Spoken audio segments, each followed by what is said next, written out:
tan pi cos a equals to cot pi sin a, then find the possible value or values of cos a minus pi by 4. a minus pi by 4 এই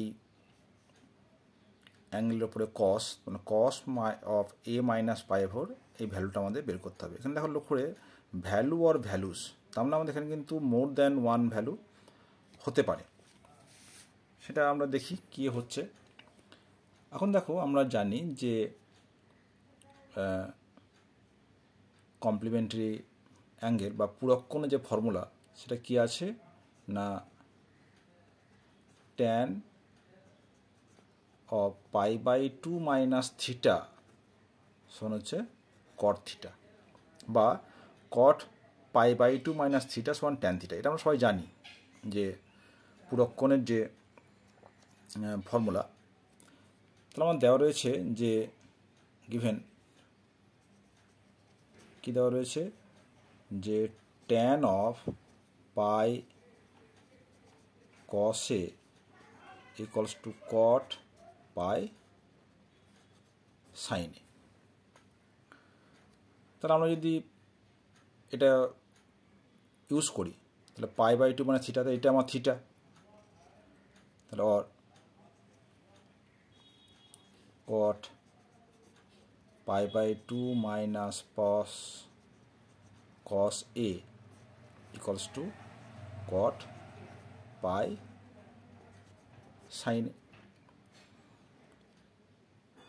তাহলে both সাইডে cot cancel হচ্ছে, or pi by 2 minus pi cos a equals to pi sin a। আমরা লিখতে পারি যে পাই sign A plus পাই আমরা বে কস এইটাকে পাশে নিয়ে চলে যায় পাই কস A equals two pi by 2। কারণ দেখো বোথ সাইডে পাই ক্যান্সেল হয়ে যাচ্ছে, পাই পাই পাই, তাহলে কি থাকলো or sine A plus cos A equals to half. এখন এই যে সাইন এ প্লাস কস এ এটাকে আমরা কিন্তু কস ফর্মে আনতে পারি বা সাইন ফর্মে আনতে পারি। এখন দেখো আমরা সাইডে করে নিচ্ছি যে সাইন এ প্লাস কস এ একে আমরা কাজ করতে পারি যে এদের সঙ্গে কী আছে ওয়ান কোফিশিয়েন্ট আছে, তাহলে 1/√2 মানে 1/√1 স্কোয়ার প্লাস 1 স্কোয়ার, তাহলে 1/√2 দিয়ে আমরা প্রথমে গুণ করছি, তাহলে কী হলো সাইন এ প্লাস 1/√2 কস এ, 1/2 তো নেই, তাহলে কী করি টোটালটাকে √2 দিয়ে গুণ করে দিলাম। এবার আমি যদি এই সাইন এ প্লাস কস এ এটা টোটালটাকে যদি আমি কসে আনতে চাই, কেন আমাদের কসের আকারে মান বের করতে হবে, আমরা জানি যে কস এখানে দেখো প্লাস ফর্মে আছে, তাহলে cos A minus B equals to cos A cos B plus sine A sine B, এটা কিন্তু আমরা জানি। তাহলে কাজ করতে পারি, তাহলে এই যে কস এ তাহলে 1/√2কে লিখতে পারি cos pi by 4 45 degree into cos A plus sine pi by 4 into sine A, তাহলে লিখতে পারি তাহলে cos A cos B plus sine A sine B is equal to sine A minus cos A minus B, তাহলে A minus pi by 4। তাহলে আমরা কী পাচ্ছি, আর এর সঙ্গে কিন্তু প্রত্যেকের সঙ্গে √2 আমার গুণ হয়ে আছে, তাই তো লিখতে পারি or √2 into cos a minus π/4 is equals to 1/2। অতএব cos a minus π/4 equals to 1/2 √2। এখন দেখো এই যে এ সংক্রান্ত কিন্তু তথ্য এখানে দেওয়া নেই, তাই না?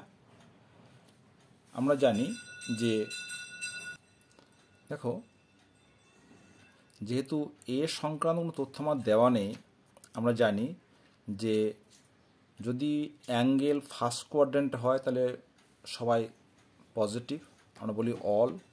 সেকেন্ড কোয়াড্রেন্টে সাইন এবং cosec positive, all sine. Third কোয়াড্রেন্টে ট্যান অথবা কড হয় পজিটিভ, এবং ফোর্থ কোয়াড্রেন্টে কস অথবা সেক হয় পজিটিভ। তাহলে আমার এর মান যদি এমন হয় যে a মাইনাস π/4 আমার পড়লো সেকেন্ড কোয়াড্রেন্টে পড়লো অথবা থার্ড কোয়াড্রেন্টে পড়লো, তাহলে কি হবে? এই সমস্ত কোণের ক্ষেত্রে কস কি হবে? নেগেটিভ হবে। যেমন ধরো যদি উদাহরণ দিই, ধরো আমার এ হয়ে গেল পাই প্লাস, আমি যদি অ্যাঙ্গেল হিসাবে নিই যে 180 ডিগ্রি প্লাস, ধরো এর মান যদি 180 ডিগ্রি হয়ে যায়, তাহলে 180 ডিগ্রি মাইনাস π/4 45 ডিগ্রি, তাহলে কত হচ্ছে? 5 3 135। তাহলে 130 মানে সেকেন্ড কোয়াড্রেন্ট, সেক্ষেত্রে কী হবে? এর সাইনটা হয়ে যাবে মাইনাস, তাই না? অথবা যদি এমনও হয় যে সে কোণটা পড়লো আমার থার্ড কোয়াড্রেন্ট, যেমন ধরো খুব সহজভাবে নিতে পারি, ধরো এ হয়ে গেল আমার 270 ডিগ্রি, তো তখন কী হবে? a মাইনাস π/4, তাহলে 270 মাইনাস 45 ইজ ইকুয়ালস টু থাকলো 1 5 2, তা 225 ডিগ্রি, তাই তো? সেখানে পড়বে কোথায়? থার্ড কোয়াড্রেন্টে পড়বে। সেক্ষেত্রে কিন্তু এর মান হবে নেগেটিভ। আবার এর মান যদি 90 ডিগ্রি, মানে a মাইনাস 45-এর মান যদি 90 ডিগ্রি কম হয়ে যায়, ফার্স্ট কোয়াড্রেন্টে পড়ে, তখন হবে প্লাস। আবার এর মান যদি ফোর্থ কোয়াড্রেন্টে পড়ে, তখন হবে প্লাস। তাহলে বুঝতেই পারছো এর মানের ওপর ডিপেন্ড করছে যে এই যে 1/2 √2 এই ভ্যালুটা প্লাস হবে না মাইনাস হবে। তাহলে আমরা বলতে পারি cos a minus π/4 equals to plus minus 2 √2। এটা হচ্ছে আমাদের আনসার।